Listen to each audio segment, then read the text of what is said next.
May 1943. Luftwaffe Airfield, Évreux-Fauville, occupied France. Oberlieutenant Gunther Lang ran his thumb along the rim of his beer stein, the condensation cool against his calloused skin. Around him, the officers' mess hummed with the familiar evening ritual.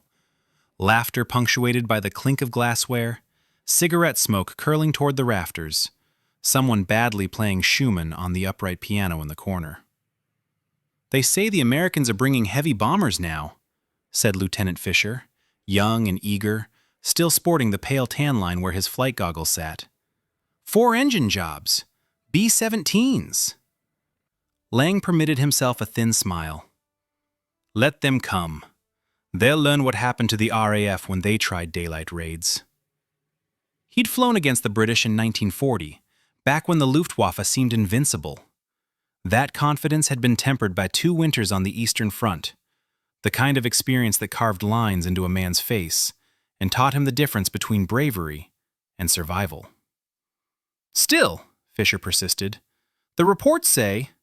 "Reports say many things." Lang drained his stein and stood, straightening his tunic. Through the window, the last rays of sunlight painted the Bf-109 Gustav fighters lined up on the hardstand in shades of amber and shadow. His machine, White 7, sat third from the left, its yellow nose cowling dulled by engine exhaust and channel weather. "Get some rest. Tomorrow we fly." He didn't mention the briefing he'd attended that afternoon, where Major Hartman had displayed reconnaissance photos of contrails at impossible altitudes. Too high, too fast. Tracking suggesting something their radar operators couldn't explain. Probably atmospheric anomalies. The Tommies were clever, but they weren't magicians. Outside, the spring evening carried the smell of aviation fuel and fresh-cut grass. Lang lit a cigarette and watched the ground crews working under floodlights. 17 confirmed victories painted on White 7's rudder. Each one a story, a moment of triumph or terror compressed into split seconds of lead and fire. The Eastern Front had given him 6. France and the Channel had added 11 more. He was good at this. An artist with a machine that responded to his slightest touch on the stick. The war would end eventually. Germany would win or lose, and he would survive, or he wouldn't. These were facts he'd accepted somewhere over the frozen Donets River, watching a wingman's parachute fail to open. What he couldn't accept was uncertainty. 3,000 miles west, RAF Bovingdon, England. Lieutenant Jake Morgan couldn't sleep. He lay in the narrow cot, springs creaking every time he shifted, listening to the symphony of an airbase at night. Distant engines being tested, someone's radio playing Glenn Miller too loud, the measured tread of the security patrol outside the Nissen hut. Through the curved metal wall, he could hear Ramirez snoring with the regularity of a metronome. His P-38 Lightning sat outside in the dispersal area, and even though he couldn't see it, he could picture every detail. The twin Allison V-1710 engines housed in those distinctive booms. The central nacelle with its greenhouse canopy, the tricycle landing gear that made her sit level on the tarmac like she was already eager to fly. Most of all, the nose, packed with 4 50 caliber machine guns and 1 20mm cannon, all shooting straight ahead with no convergence issues, no harmonization problems. Back in California during training, the old hands had called her the fork-tailed devil. Some wit had painted that on the side of one bird. But here in England, fresh off the boat, or rather, fresh off the grueling North Atlantic ferry flight that had taken them through Labrador and Greenland, the P-38s of the 55th Fighter Group were still unproven. Morgan was 24 years old. He'd grown up reading pulp adventure stories about Eddie Rickenbacker and watching newsreels of dogfights over Spain. The reality was colder, wetter, and infinitely more bureaucratic than those stories suggested. 3 weeks in England, and he'd spent more time in briefing rooms and dealing with paperwork than in the cockpit. Tomorrow, they said, would be different. Tomorrow, they'd finally see what their Lightning could do against the Luftwaffe. He rolled over, closed his eyes, and tried to remember his mother's face. The memory was already starting to blur. May 14, 1943. 25,000 feet over occupied France. The world at altitude was a study in blues and whites, the deep azure of high-altitude sky, the scattered cumulus below like an ocean of cotton, the distant shimmer where the English Channel met the horizon. Morgan's oxygen mask hissed with each breath, the rubber cold against his face despite the sun streaming through the canopy. "Falcon Leader, this is Falcon 3. I've got something on the scope." Captain Hendrix's voice crackled over the radio, distorted by static and compression. "Roger 3, talk to me." "Multiple contacts, Angels 15, heading northeast, big formation." Morgan craned his neck, scanning the sky. The P-38's visibility was exceptional. That big greenhouse canopy gave you almost 360 degrees. But at these distances, bombers were just dark specks against the cloud deck. He counted 12, maybe 16. B-17s probably, returning from a raid on the marshalling yards at Amiens. "All Falcons, we're going down to provide cover. Stagger formation, keep your intervals." The Lightning responded to his touch like a thoroughbred, nose dropping, the twin engines singing their distinctive harmony. This was why he'd volunteered for P-38s instead of the single-engine fighters. The security of two engines, the stability of that center nacelle, the sheer brutal firepower concentrated in the nose. They descended through a thin layer of cirrus, ice crystals sparkling off the windscreen, and leveled out at 18,000 feet. The bombers were strung out in a loose formation, trailing smoke from damaged engines. Morgan could see the waist gunners tracking them, tense moments until recognition signals were exchanged.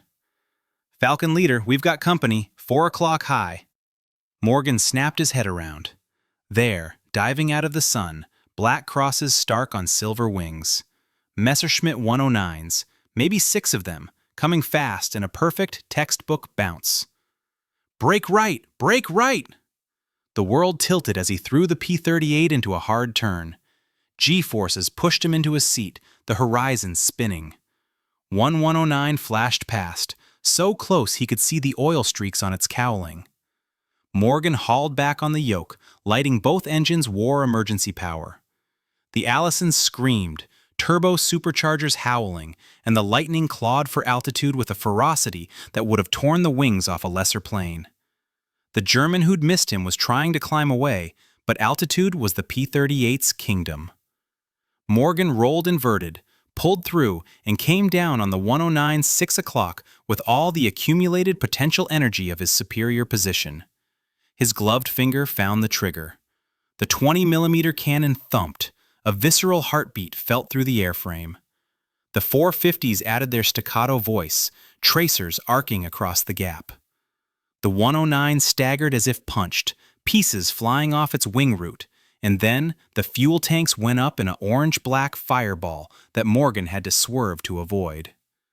"Splash 1!" Ramirez whooped over the radio. But Morgan barely heard him. He was too busy processing what he'd just witnessed. The 109 hadn't exploded, it had disintegrated. The concentrated firepower from the P-38's nose had literally torn the fighter apart. Back home on the gunnery range, they joked about it. Now he understood why the instructors hadn't been laughing. The fight scattered across 5 miles of sky, P-38s and 109s swirling in the deadly ballet of air combat. Morgan climbed, scanning, looking for threats or targets. Below, a Lightning chased a 109 in a descending spiral. Another German fighter rolled past in a vertical climb, trailing smoke. And then, as quickly as it started, it was over. The surviving 109s broke off, diving for the deck where their superior low-altitude performance might save them. Morgan's flight reformed, checking for damage, counting heads. "Falcon 3 is hit," Hendrix reported, voice tight. "Port engine's running rough. I can make it home." "Roger 3. Falcon 4, escort him back. The rest of us will stay with the heavies." They climbed back to station, and Morgan found his hands were shaking. Not from fear, the fear came later, on the ground, but from pure adrenaline. His first real combat had lasted maybe 3 minutes. It felt like hours. In the distance, the B-17s droned on toward England, trailing contrails like chalk lines across the sky. Luftwaffe Airfield, Evreux-Fauville, that evening. Lang sat in the intelligence officer's cramped office trying to find words for what he'd seen. "Describe it again," Major Hartman said. He was leaning against the filing cabinet, arms crossed, face neutral but eyes sharp. "Twin boom configuration, single nacelle in the center, tricycle undercarriage. We could see that from the gun camera footage before Meyer bought it." Lang paused, reaching for his cigarette case. His hands, he noticed distantly, were steady. "Fast, faster than our Gustavs at altitude. Climbs like nothing I've seen outside a rocket plane." "And the firepower?" Lang exhaled smoke, watching it curl in the shaft of lamplight. "Concentrated, all nose-mounted. Meyer's machine came apart, not caught fire, came apart. Whatever cannons they're mounting, they're effective." Hartman consulted his notes.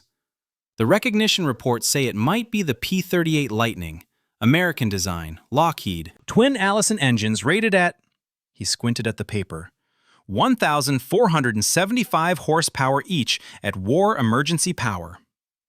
"Wonderful," Lang said dryly. "Do the recognition reports mention how we're supposed to shoot them down?" "The same way we shoot down everything else. Get close, aim well, fire." But Hartman didn't sound convinced. "Look, Gunter, I need you to understand something. Berlin is concerned. These Americans, they're not the RAF. They're coming in daylight with heavy escort, and they're learning fast. That P-38 is their first serious long-range fighter. There will be more." Lang stubbed out his cigarette. "Then we'll adapt, find their weaknesses. Every plane has them." "And if they don't?" The question hung in the air between them. Outside, someone was singing a drinking song, off-key and enthusiastic. The sound seemed to come from another world. "Then we fight anyway," Lang said finally. "What else is there?" He left Hartman's office and walked across the darkening airfield to where White 7 sat. The ground crew had patched the bullet holes, 2 hits in the port wing from a bomber's dorsal turret, nothing serious, and refueled her for tomorrow. Lang ran his hand along the metal skin, still warm from the day's sun. 17 victories. He wondered how many more he'd need before the war ended, or before his luck ran out. Above him, the first stars were emerging in the deepening blue. Somewhere up there, at altitudes where the air grew thin and cold, American pilots and their strange twin-boom fighters were probably looking at the same stars, thinking similar thoughts. The hunter and the hunted, separated by nothing but ideology and a few thousand feet of empty air. Lang turned and walked back toward the mess. Tomorrow would bring another dawn, another mission, another chance to prove that skill and experience could triumph over technical superiority. He almost believed it. June 1943. Luftwaffe Airfield, Abbeville-Jucas, France. The rumor spread like a contagion through the Jagdgeschwader. It started in the enlisted men's barracks, whispered between mechanics who'd seen the gun camera footage. It migrated to the mess hall, where young pilots fresh from training schools spoke of it in hushed tones. By the time it reached the officers' quarters, the story had mutated into something almost mythical. A two-tailed devil that appeared from nowhere, struck with unholy firepower, and vanished before you could draw a bead. Gabelschwanz-Teufel, the fork-tailed devil. Lang heard the nickname for the first time during the morning briefing. Major Hartman was outlining the day's mission, escort for Stukas hitting a British convoy in the Channel, when Lieutenant Kroger raised his hand. "Sir, what are our orders if we encounter the twin-boom fighters?" "You engage them," Hartman said flatly. "Same as any enemy aircraft." "But sir, they say—" "I know what they say, Kroger." Hartman's voice carried the edge of command. "They say it's fast. They say it's heavily armed. They say it can outclimb us. All of this is probably true, but it's still just an airplane, flown by a man who bleeds when you hit him. Understood?" A chorus of "Jawohl" filled the room, but Lang noticed how few of them sounded convinced. After dismissal, he caught up with Fisher outside. The younger pilot was lighting a cigarette, his third that morning by Lang's count. "You need to calm down," Lang said. "I'm calm." "You're smoking like a chimney, and your hands are shaking." Fisher took a long drag. "I saw Meyer's plane, Gunter. What was left of it? The whole cockpit section was just Gone, like someone took scissors to sheet metal. Meyer made mistakes. He probably tried a head-on attack. Lang kept his voice level, instructional. The P-38's armament is all nose-mounted, 4 heavy machine guns and a cannon. You don't give him a frontal aspect. You come from below or behind, exploit your superior roll rate at low altitude, make one pass and extend away. And if he catches you first? Lang had no answer for that. RAF Bobington, England. The 55th Fighter Group's ready room smelled of coffee, sweat, and nervous energy. Morgan sat in a worn leather chair that probably dated from the Great War, studying the mission profile for the 3rd time. 50 bombers hitting Bremen, Captain Hendricks said around the stem of his pipe. We take them in, we bring them home. Simple. Nothing simple over Germany, Ramirez muttered. He was cleaning his sidearm, the repetitive action clearly more therapeutic than necessary. Morgan understood the anxiety. Their first mission, the one where he'd splashed the 109, had been a skirmish, a chance encounter. This would be different. This would be a deliberate penetration deep into German airspace, where the Luftwaffe could mass its forces and attack with numerical superiority. The intelligence officer, a thin British captain named Wickham, tapped the map with his pointer. Jerry's been scrambling everything he's got to hit our bomber streams. Expect heavy resistance around here. He circled an area east of the Dutch border. And again on egress. The Lightning's job is to keep the fighters off the heavies. Remember, you're not hunting kills, you're protecting the mission. Easy for him to say, Morgan thought. He won't be up there. One more thing, Wickham continued. Intelligence suggests the Germans are rather worried about your aircraft. They're calling it the Gabelschwanz-Teufel, fork-tailed devil. Seems you've made an impression. A ripple of pride moved through the room, but Morgan felt a chill. Fear was a weapon, yes, but it also made the enemy desperate. Desperate men did unpredictable things. Gentlemen, mount up. We've got a war to win. 25,000 feet, approaching the German border. The bomber stream stretched across the sky like a parade of iron clouds. B-17 flying fortresses and tight box formations, their contrails weaving white ribbons against the blue. Morgan's flight held position at 28,000 feet. The P-38 spaced in a loose finger 4, each pilot scanning his sector with the methodical discipline drilled into them during training. The altitude was brutal. Even with oxygen, Morgan felt the bite of cold, the slight fuzziness at the edge of his thoughts. The temperature outside was 60 below zero. If you bailed out and your glove came off, you'd lose fingers to frostbite before you hit the ground. Falcon lead, this is Overwatch. Bogies, bearing 090, Angels 20. Estimate 20-plus contacts. Morgan's pulse quickened. Roger, Overwatch. All Falcons, arm weapons, increase scan rate. They're coming. He flipped the master arm switch, felt the subtle vibration as the gun systems powered up. 4 Browning M2 50-caliber machine guns, 400 rounds per gun. 1 20mm Hispano cannon, 150 rounds. All concentrated in the nose, all shooting where the plane pointed. No convergence issues, no harmonization problems, just pure, devastating accuracy. The Germans came out of the sun. They fell on the bomber formation like wolves on sheep. BF-109s and FW-190s in a coordinated attack that spoke of months of hard-won experience. Morgan saw the first bombers stagger, smoke pouring from engines, flak bursts adding to the chaos. Falcons, engage! Pair up and clear them out!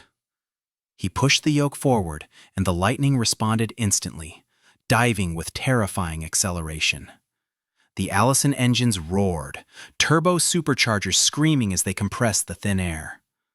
A 109 flashed through his gun sight, so focused on a crippled B-17 that its pilot never saw Morgan coming. The combined firepower was apocalyptic. The 20mm shells walked up the 109's fuselage, the 50 cals adding their weight, and the German fighter simply disintegrated. Wings folding up, tail section separating, the pilot's body visible for a split second before it tumbled away into the void. No time to feel. No time to think. Morgan hauled back, bleeding energy in a vertical climb that would have stalled anything but a P-38, then rolled over the top and surveyed the battlefield. Chaos. Parachutes dotted the sky. German, American, impossible to tell at this distance. A B-17 fell in a flat spin, one wing gone. Two P-38s chased a trio of 190s toward the deck. Tracers stitched patterns through the air like deadly embroidery. "Falcon 3, break left! Break left!" Morgan snapped his head around and saw Ramirez's Lightning in a hard turn, a 109 on his tail, cannon winking. He rolled inverted and pulled, the negative G's momentarily lifting him against his harness straps, blood rushing to his head. The geometry came together. Lead the target, account for deflection, squeeze, don't pull. The 109 came apart in a shower of debris. Ramirez's voice, tight with fear and gratitude. "Thanks, boss." "Stay with your wingman. Falcon 4, where are you?" "Engaged! 2 on my 6! Could use a hand!" Morgan was already moving, eyes scanning, mind processing angles and speeds and closure rates with the unconscious precision of practiced skill. Another 109, this one piloted by someone good, someone who knew the Lightning's blind spots. The German was scissoring, forcing Morgan to overshoot or break off. Fine. Morgan cut throttles, deployed flaps momentarily, a trick the instructors had taught him back in California, and the P-38 slowed with shocking abruptness. The 109 shot past, the pilot's helmet visible in the cockpit, and Morgan was on him before he could react. This time, mercy.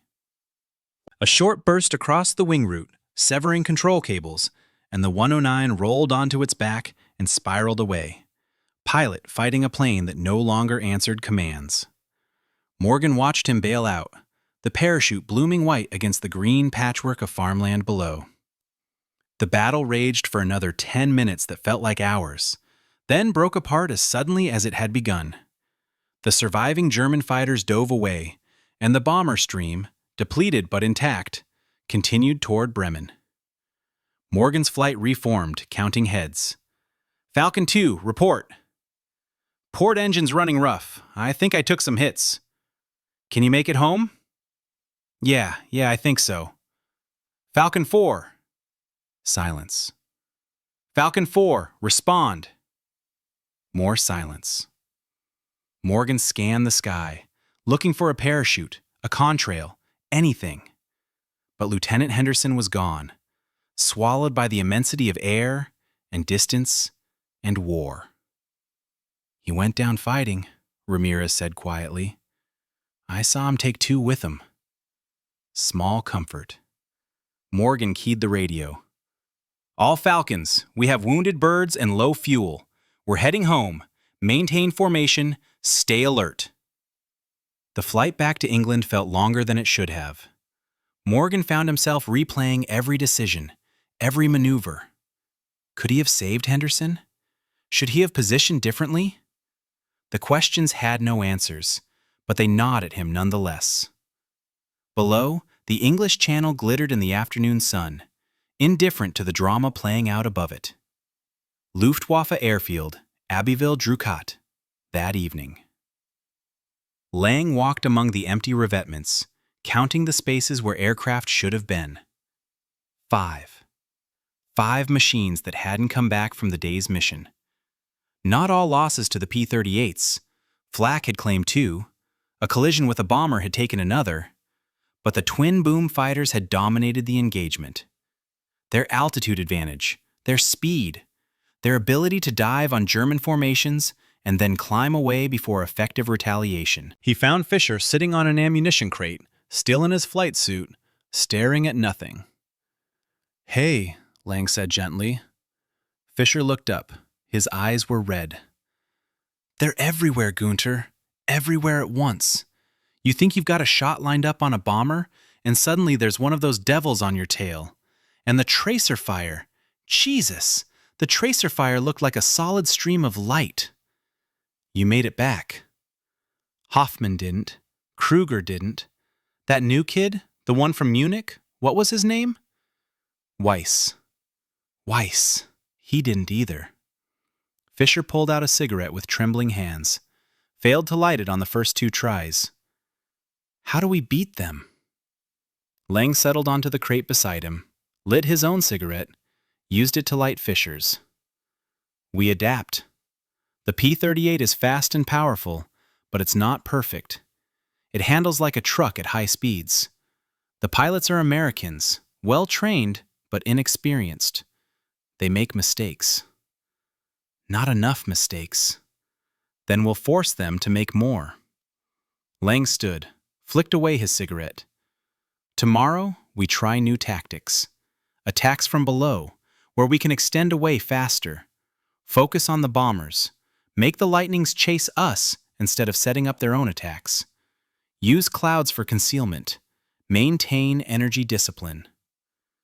Fisher nodded slowly, but the fear was still there in his eyes.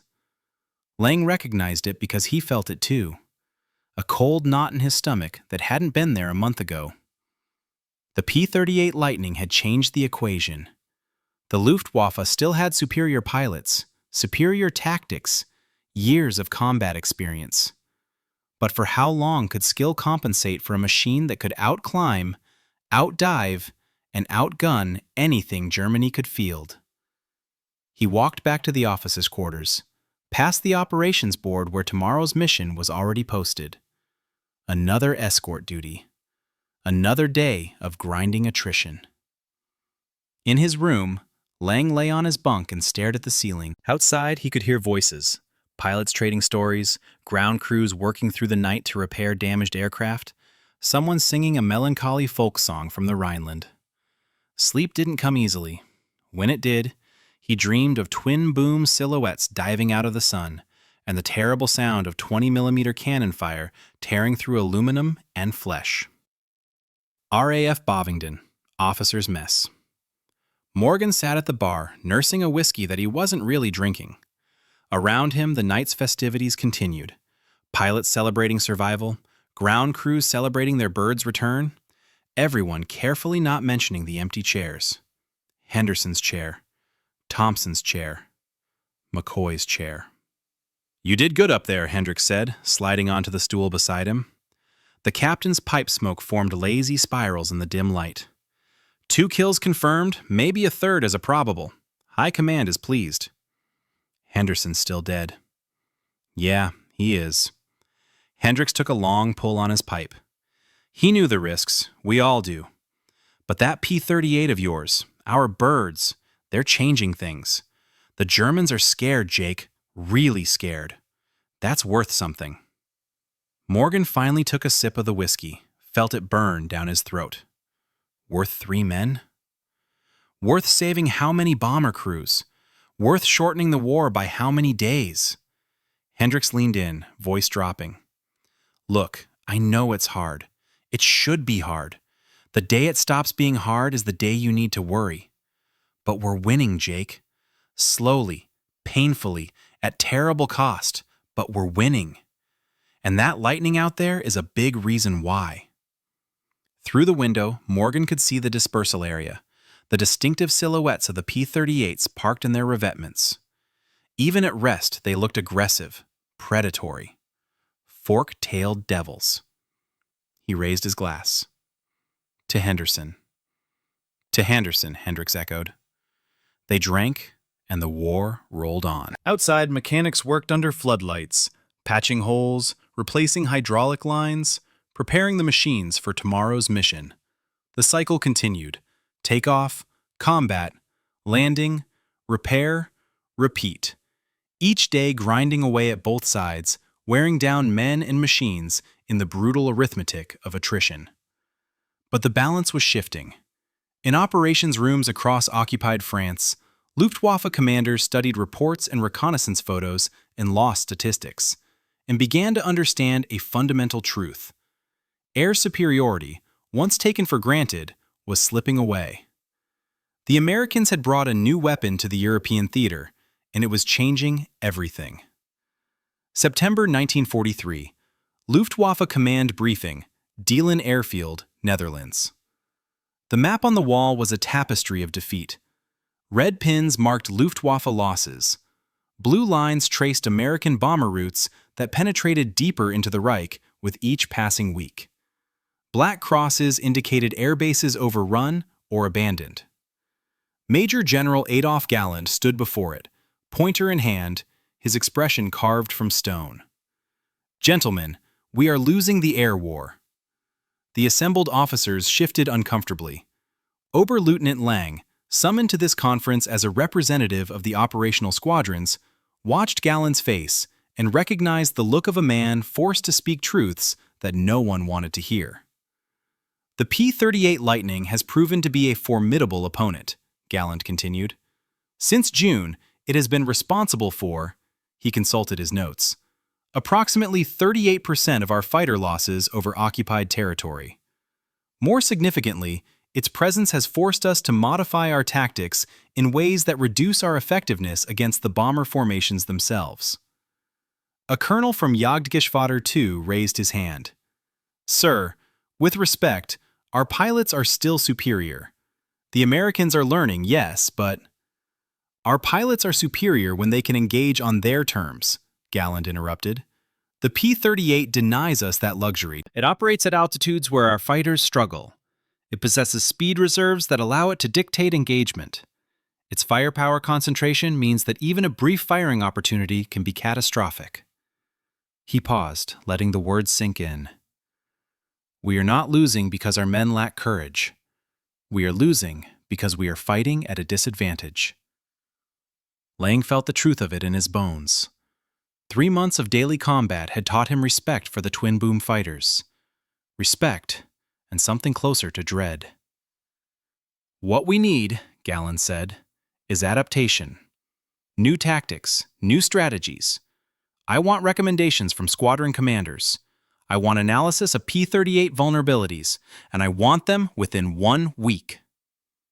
After the briefing, Lang found himself in a small planning room with 5 other experienced pilots. They spread reconnaissance photos across the table, grainy images of P-38s on the ground, in flight, some showing battle damage. "The compressibility problem," offered Major Newman, a gaunt man who'd flown in Spain. "At high speeds in a dive, the P-38 experiences severe buffeting and loss of control. If we can force them into steep dives and keep pressure on them—" "They know about it," Lang said. "The Americans aren't stupid. They've trained their pilots to recognize the onset and recover before it becomes critical." "What about the engines?" Another pilot, Hartman from JG-26. "2 engines means double the maintenance requirements, double the potential failure points. It also means redundancy. I've seen P-38s make it home on 1 engine. Single-engine fighters don't have that luxury." The discussion continued for hours, circling the same fundamental problem. The P-38 Lightning was simply a more capable machine at the altitudes where the air war was being fought. The Bf-109 Gustav, backbone of the Luftwaffe, was an excellent fighter at medium altitudes. The FW-190 was a brutish powerhouse below 20,000 feet, but above 25,000 feet, where the bombers cruised and the P-38s prowled, German fighters were operating at the edge of their performance envelope. Finally, Lang laid out a document he'd been working on for weeks. "We can't beat them in vertical fights," he said, "so we don't fight vertically.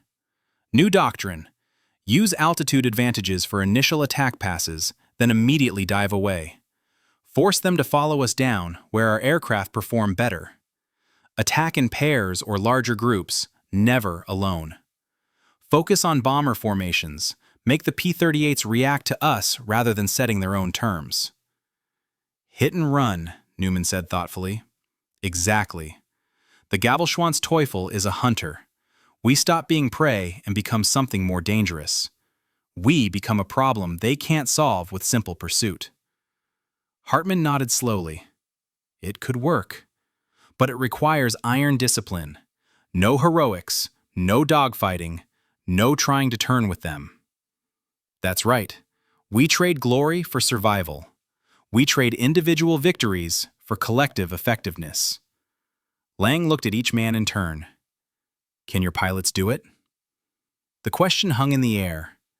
Outside, the afternoon sun cast long shadows across the airfield. Somewhere over the North Sea, another formation of bombers was assembling for tomorrow's raid. "They'll do it," Newman said finally. "Or they'll die. Those are the only choices left." RAF Bobington, England, same week. Morgan stared at the classified intelligence summary, reading it for the third time. "They're adapting," he said. Captain Hendricks looked up from the mission planning board. "Who's adapting?" "The Krauts. Look at this," Morgan tapped the document. "Over the last 2 weeks, engagement patterns have changed. They're not trying to dogfight us anymore. They're making single passes and extending away, forcing us to chase them down to lower altitudes where their fighters perform better. So we don't chase them. That's what the bomber crews say, until German fighters are making repeated passes on the formation, and we're too high to effectively intervene." Morgan threw the summary on the table. "They've figured out our advantages, and they're working around them." Ramirez, cleaning his flight goggles, chimed in. "I noticed it yesterday. 2 190s bounced our flight, but instead of turning to fight, they made one pass, damaged Rodriguez's bird, and then dove straight down. By the time we'd reversed, they were at 10,000 feet and extending. We'd have had to chase them all the way to the deck." "Smart," Hendricks admitted. "Disciplined. Not what we expected from the Luftwaffe after 6 months of beating them up." Morgan walked to the window, watching ground crews loading ammunition into a P-38's nose. The novelty of the Lightning had worn off. It was no longer the wonder weapon that terrified German pilots. It was now just another tool in the arsenal, albeit an effective one. The enemy had stopped panicking and started thinking. "We need to evolve too," he said. "Tighter escort formations, better coordination with the bomber groups. Maybe some of us fly high cover while others stay closer to the heavies, ready to intercept attacks before they develop." "You sound like you're writing doctrine." "Somebody has to." Morgan turned back to face them. "The Germans have been fighting this war for 4 years. We've been here for 6 months. They've got institutional knowledge, experienced commanders, tactical flexibility. Our advantage is numbers and machines. If we don't learn faster than they adapt, we're going to start losing that advantage." A knock at the door interrupted them. Lieutenant Colonel Rao, the group commander, stepped in. He looked tired. They all look tired these days. "Gentlemen, we have new orders. Major raid on Schweinfurt ball bearing plants, day after tomorrow. Every available Lightning will fly escort." "How deep?" Morgan asked. 320 miles. Round trip, call it 650 miles plus combat maneuvering." Rao's expression was grim. "It's at the edge of our range, even with drop tanks. We'll have to turn back before the bombers reach the target." The room went silent. Everyone understood the implication. The bombers would face the heart of German defenses without fighter cover. "Sir," Hendricks said carefully, "that's going to be a bloodbath." "I know, but the target is critical. 60% of Germany's ball-bearing production. High Command believes it's worth the risk." Rao moved to the map, traced the route. "We'll take them in as far as we can, hit any fighters we find, and pray the bombing is accurate enough to justify the losses." Morgan felt the familiar weight settling over him, the knowledge that men would die, that he might be one of them, that all the skill and training and superior equipment in the world couldn't eliminate the fundamental randomness of combat. "When do we brief?" he asked. "Tomorrow, 0600 hours. Get some rest, gentlemen. You're going to need it." October 14th, 1943, 27,000 feet over Germany. The Schweinfurt raid would be remembered as Black Thursday. Morgan's flight had escorted the bombers to the German border before fuel considerations forced them to turn back. They'd tangled with a group of Bf-109s, splashed 3, lost 1. Lieutenant Barnes, his P-38 last seen spinning toward the earth with its tail section missing. Now, returning to base, Morgan could see the bombers struggling back across the channel. The formations that had been tight and precise on the way in were ragged, shot full of holes, trailing smoke and fuel and sometimes pieces of airframe. He counted them obsessively, trying to match numbers against the briefing roster. Too many were missing. "Jesus Christ," Ramirez breathed over the radio. "Look at that." A B-17 limped past them, 3 engines feathered, entire nose section blown away. Through the gap, Morgan could see daylight. How it was still flying defied physics and spoke to the incredible toughness of the Flying Fortress design and the determination of its crew. "Falcon 2, close up on that fort. We'll see him home."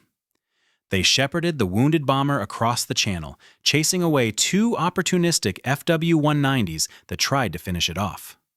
When the B-17 finally made a wheels-up landing at the first airfield it could reach, Morgan waggled his wings in salute and continued to Bovingdon. The debriefing was grim.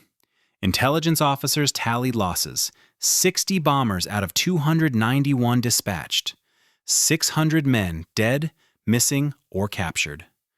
Fighter losses were lighter. The P-38s had performed well in their escort role, but the bomber casualties were catastrophic. "Worth it?" someone asked. The intelligence officer didn't answer. That night, Morgan sat in the mess with a bottle of scotch and didn't bother with a glass. Around him, pilots processed the day's horror in their own ways. Some drank, some wrote letters they'd never send, some stared at nothing. "We can't keep doing this," Ramirez said. His hands shook as he lit a cigarette. "We can't keep sending the heavies in without escort all the way to target. It's murder." "The P-38 doesn't have the range," Morgan said. His voice sounded distant to his own ears, like he was listening to a stranger. "Even with drop tanks, we can't make it to Berlin and back. Not with combat maneuvering, not with any fuel reserve." "Then we need a fighter that can." Morgan thought about the rumors he'd heard. A new fighter, the P-51 Mustang, supposedly being fitted with British Merlin engines that would give it unparalleled range. But that was months away, maybe longer. How many more Black Thursdays would there be before then? He took a long pull from the bottle, felt the scotch burn, and tried not to think about the 600 men who wouldn't be drinking tonight. Luftwaffe Airfield, Wiesbaden-Erbenheim, Germany, same night. Lang sat in the officers' mess, surrounded by pilots who'd flown in the defense of Schweinfurt. The mood was celebratory. 60 American bombers destroyed was a significant victory by any measure. But Lang couldn't join the celebration. "We lost 47 fighters," he said to Newman, who'd finally stopped grinning. 47 pilots, dead, wounded, or bailed out, for 60 bombers. "A favorable exchange rate." "Is it?" Lang gestured at the room. "Look around, Klaus. Half these men are replacements, barely out of training. The Americans lose 60 bombers, they replace them in 2 weeks. We lose 47 fighters, and the replacements we get are boys with 100 flight hours and no combat experience." Newman's expression sobered. "You're saying we're losing a war of attrition." "I'm saying we won today's battle, and we're still losing the war." Lang stood, suddenly needing air. "The Americans will learn from this. They'll find a way to escort their bombers deeper. And when they do—" He didn't finish the sentence. He didn't need to. Outside, the autumn night was cold and clear. Stars blazed above, the Milky Way a river of light unmarred by blackout restrictions this far from major cities.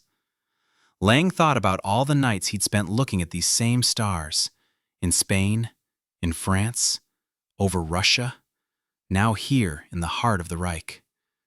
How many more nights would he see them? His hands, he noticed, had developed a tremor. Nothing severe, nothing that affected his flying, but it was there. A physical manifestation of 6 months of daily combat, of watching friends die, of knowing that each mission might be his last. The door opened behind him. Fisher emerged, carrying 2 cups of ersatz coffee. "Thought you might need this," the younger pilot said. They stood in companionable silence, sipping the bitter brew. 2 men united by shared experience and the knowledge that tomorrow would bring more of the same. "Do you think we can win?" Fisher asked finally. Lang considered lying, considered offering false hope, but they'd been through too much for that. "No," he said, "not anymore. The best we can hope for is to make it cost them dearly enough that they offer reasonable terms. And if they don't, then we fight until we can't fight anymore, because that's what soldiers do." Fisher nodded slowly. Above them, a shooting star traced a brief arc across the sky and vanished. Lang made no wish. He'd stopped believing in wishes months ago. All that remained was duty, survival, and the grim determination to see this through to whatever end awaited. The war ground on, consuming men and machines with industrial efficiency, and in the skies over Europe, the balance continued to shift. The P-38 Lightning had forced the Luftwaffe to adapt, but adaptation wasn't victory. It was merely survival. And survival, Lang was learning, was its own kind of defeat. February 1944, RAF Bovingdon, England. Morgan stood on the hardstand, watching ground crews work on a P-51 Mustang that had been temporarily assigned to their group for evaluation. The sleek newcomer sat beside his P-38, and the contrast told the whole story. 8 hours with drop tanks, Ramirez said quietly. All the way to Berlin and back. Morgan didn't respond. The math was simple. The Mustang could do everything the Lightning did in escort duty, but with greater range. By summer, P-51 groups would take over strategic escort missions. "So what happens to us?" Ramirez asked. "We adapt. Fighter-bomber missions, ground attack. The Lightning's still versatile, just not the tip of the spear anymore." April 1944, northern France, 2,000 feet. The P-38 screamed over French countryside at 300 miles per hour. Ahead, the rail junction at Charleville-Mézières sprawled across the landscape. Freight cars, switching yards, all vital to German logistics. "Falcon flight, prepare for bombing run." Morgan checked his armament. 2 500-pound bombs, full ammunition load. The Lightning had been transformed from air superiority fighter to tactical bomber. Black flak bursts bloomed ahead. Morgan jinked through the barrage, felt shrapnel pepper the right boom. Both engines maintained their growl, nothing serious. Target in sight. Mark! He released the bombs, hauled back on the yoke. Explosions rippled across the rail yard. Secondary detonations followed. Fuel cars, ammunition, a fireball 300 feet high. "Falcon lead, bandits, 4 o'clock, low." 4 FW-190s climbing hard. Morgan jettisoned external stores, and the Lightning became a fighter again. He rolled inverted and pulled, diving on the lead 190. The concentrated firepower was still devastating. The Germans staggered, rolled, began trailing smoke. A brief dogfight developed. The Germans were experienced but outnumbered and low on fuel. They broke off, heading east at full throttle. As Morgan turned for England, he looked at his Lightning. Bullet holes, hydraulic streaks, damaged aileron. One more small victory in the grinding campaign before invasion. But something had been lost. The fork-tailed devil was no longer a hunter of hunters. It was a workhorse. Effective, but inglorious. June 6, 1944, D-Day, over Normandy beaches. The invasion fleet stretched from horizon to horizon. Morgan had seen the briefing maps, but seeing it from 3,000 feet was different. History happening beneath their wings. "Multiple bandits inbound," the controller warned. "Bearing 095, Angels 5, 12 contacts." The Germans came in low and fast. Everything the local airfields could scrape together, heading for the landing craft, desperate to disrupt the invasion. They never made it. Morgan's flight, along with 2 other P-38 squadrons, fell on them like wolves. The dogfight was brief and brutal. The Germans fought with desperate courage, but they were outnumbered 3-1, operating over hostile territory with no hope of reinforcement. Within 5 minutes, the German attack was shattered. The invasion proceeded with near-total air superiority. Below, men were dying by the hundreds, but the outcome was no longer in doubt. The air war was over. The Allies had won. Same day, Luftwaffe Airfield, Évreux-Fauville, France. Lang sat in his cockpit watching the fuel gauge. A quarter tank. Enough for one more sortie, maybe two. Then, nothing.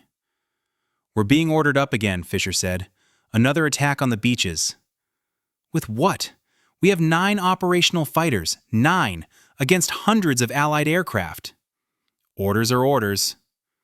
They scrambled 30 minutes later, 9 FW-190s against an invasion fleet protected by what seemed like the entire Allied Air Force. P-47 Thunderbolts bounced them within 5 miles of the beaches. Lang saw 2 of his flight go down in the opening seconds, managed to damage one Thunderbolt before another was on him. He dove for the deck, used every trick learned in 4 years just to survive. He made it back with 3 bullet holes and a rough engine. 5 of 9 fighters didn't return. That night came the order to evacuate. Allied forces were advancing too quickly. They'd fall back deeper into France, then eventually to Germany itself. Lang stood on the tarmac looking at his fighter. 47 confirmed victories. 9 years of service. 4 years of war. And for what? Fisher approached with a bottle of looted cognac. They sat on White 7's wing, passing the bottle back and forth as ground crews set demolition charges. "Do you remember when we thought the P-38 was the worst thing we'd ever face?" Fisher asked. Lang laughed bitterly.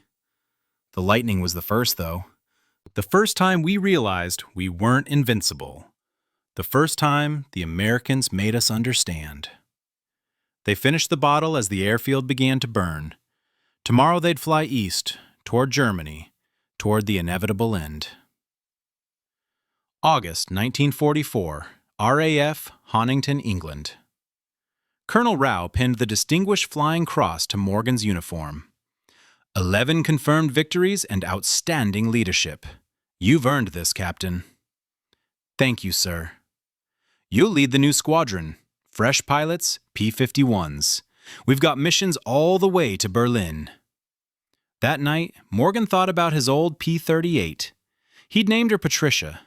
She'd brought him home when lesser aircraft would have failed, been his partner in the deadly dance of aerial combat.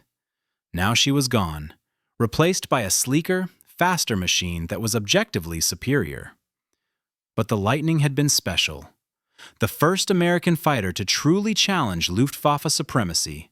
The first to escort bombers deep into Germany. The first to put real fear into an enemy grown too accustomed to victory. The Gabelschwanz-Teufel, the fork-tailed devil.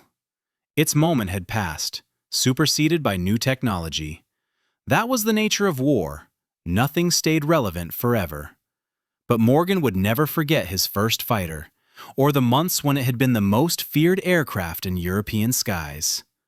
Some legends faded. Others endured. April 1945, somewhere over Germany. Lang's ME-262 sat on a cratered runway, engines silent, fuel tanks empty. The airfield was under artillery fire, Soviet guns from the east, American from the west. Germany was being squeezed between 2 armies, and there was nowhere left to run. Fisher sat on the jet's wing. What do we do now? Surrender. Destroy the aircraft, find an American unit, hope they treat prisoners decently. They spent the afternoon preparing demolition charges. As sunset painted the smoke-filled sky orange and red, Lang took one last look at the jet he'd never flown in combat. Insufficient fuel had grounded them weeks ago. 52 confirmed victories, Fisher said. You got 5 more after we transferred to jets. Lang had stopped counting. The number seemed meaningless now. They walked away as the charges detonated, the jet disappearing in a fireball. Behind them, 4 years of war. Ahead, uncertainty. Prison camp, probably. Eventually repatriation to an occupied, divided Germany. Do you think they'll remember us? Fisher asked. The Americans. Do you think they'll remember what it was like when we were good? Lang thought about the P-38 Lightning, the aircraft that had started his transformation from confident ace to pragmatic survivor. He thought about the American pilots who'd flown it, men he'd never met but had fought against dozens of times. Maybe, he said, Maybe they'll remember that we made them earn it. They continued walking through darkness, 2 pilots without aircraft, 2 soldiers without a war. Behind them, the wreckage burned. Ahead, the future waited. Uncertain, frightening, but at least not filled with a daily expectation of violent death. Epilogue. May 1985, National Museum of the United States Air Force. Colonel Jake Morgan, retired, stood before the P-38 Lightning on display. 41 years had passed since he'd last flown one, but he remembered every detail. "Grandpa, why did they call it the fork-tailed devil?" his grandson asked. "The Germans called it Gabelschwanz-Teufel, because it looked strange and because it scared them." "Were you scared when you flew it?" "Sometimes, but mostly I felt lucky. The Lightning was fast, powerful, tough. It saved my life more than once." They walked around the display. Other visitors passed by, families, school groups, veterans making pilgrimages to remember. "What mattered," Morgan said, "was that this plane changed the air war. Before the P-38, the Germans thought they owned the sky. After it, they knew they were in a fight they couldn't win." He placed his hand on the Lightning's fuselage, the metal cool under his palm. Somewhere in Germany, if he was still alive, Gunter Lang might be doing the same at a museum in Berlin or Munich, remembering the same war from the other side. 2 old men, once enemies, united by the memory of a remarkable aircraft that had changed everything. The fork-tailed devil had earned its legend. The end.